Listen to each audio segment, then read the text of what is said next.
అద్దంకి నియోజకవర్గంలోని ప్రతి high school విద్యార్థికి ఉచితంగా సైకిళ్లు పంపిణీ చేస్తామని విద్యుత్ శాఖ మంత్రి గొట్టిపాటి రవికుమార్ తెలిపారు. ఇప్పటి వరకు నియోజకవర్గంలోని వివిధ ప్రభుత్వ పాఠశాలల్లో సుమారు 3000కు పైగా సైకిళ్లు పంపిణీ చేసినట్లు ఆయన పేర్కొన్నారు. జేపంగుళూరు మండలం బోధవాడ గ్రామంలోని జిల్లా పరిషత్ ఉన్నత పాఠశాలలోని విద్యార్థులకు నేడు ఉచితంగా 210 సైకిళ్లను రాష్ట్ర విద్యుత్ శాఖ మంత్రి గొట్టిపాటి రవికుమార్ పంపిణీ చేశారు. ఈ కార్యక్రమంలో విద్యాశాఖ అధికారులతో పాటు స్థానిక ప్రజాప్రతినిధులు, తెలుగుదేశం పార్టీ నాయకులు పాల్గొన్నారు. First 6th class, next 7th class, next 8th class, next 9th class.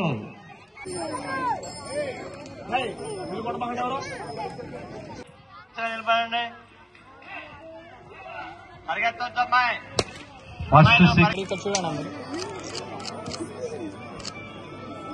ఏ బ్రాంచ్ చదువుతున్నారమ్మా మీరు?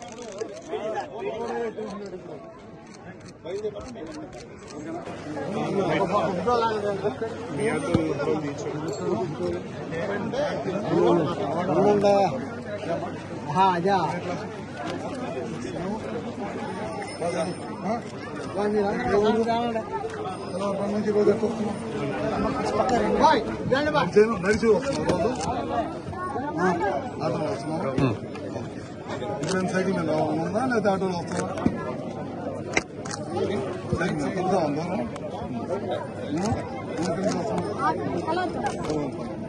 కలవారు పనులు వాళ్ళు ఎంతమంది ఉన్నారు?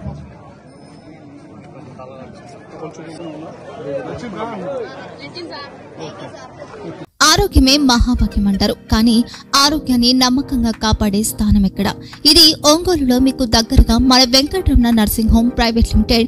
కేరింగ్ యువర్ లైఫ్ 54 ఏళ్ల విశ్వాసంతో ఇది ఒక హాస్పిటల్ కాదు, ఇది ఒక విశ్వాసం. 3 తరాలుగా వేలాది కుటుంబాలను ఆరోగ్యంగా నిలిపిన ఆదరణ. మా నిపుణుల వైద్య బృందం మా దగ్గర అనుభవం కలిగిన బృందంలో అందించే సేవలు neuro surgery, general medicine, diabetes, pulmonologist, general surgery, ophthalmology, urology, orthopaedic, ENT, paediatrics, dental surgery, anaesthesiology, gynaecology, cardiology, emergency మరియు క్రిటికల్ కేర్. ఒంగోలులో ఆరోగ్యానికి ఒక కొత్త శకం ప్రారంభమవుతుంది. వెంకటరమణ ఐ హాస్పిటల్ ప్రారంభించబడింది. కంటి ఆరోగ్యానికి ప్రత్యేక పరిష్కారంగా ప్రభుత్వ ఉద్యోగులు, రిటైర్డ్ ఉద్యోగులు మరియు వారి కుటుంబ సభ్యుల కోసం EHS ద్వారా వైద్యం, క్యాష్లెస్ సేవలు, Mediassist, star, GHPL, Aditya Birla, Bajaj Allianz మరియు ఇతర ప్రముఖ హెల్త్ స్కీమ్లు అందుబాటులో ఉన్నాయి. ఆరోగ్యశ్రీ, డాక్టర్ NTR వైద్య సేవానిధి అందుబాటులో ఉన్నాయి. చిరునామా RTC బస్టాండ్ ఎదురుగా, Kurnool road, Ongole. Phone number 08592282623, cell number 9100679099, eye hospital number 9866484770, website www.venkatramananursinghome.com, Facebook www.facebook.com/VKRNH. Venkataramana nursing home, 3 తరాల విశ్వాసం, నూతనతతో కూడిన సేవ. మేము కేవలం చికిత్స చేయము, మేము శ్రద్ధ వహిస్తాం, పరిరక్షిస్తాం. సేవ చేయడం మాకు ధ్యేయం.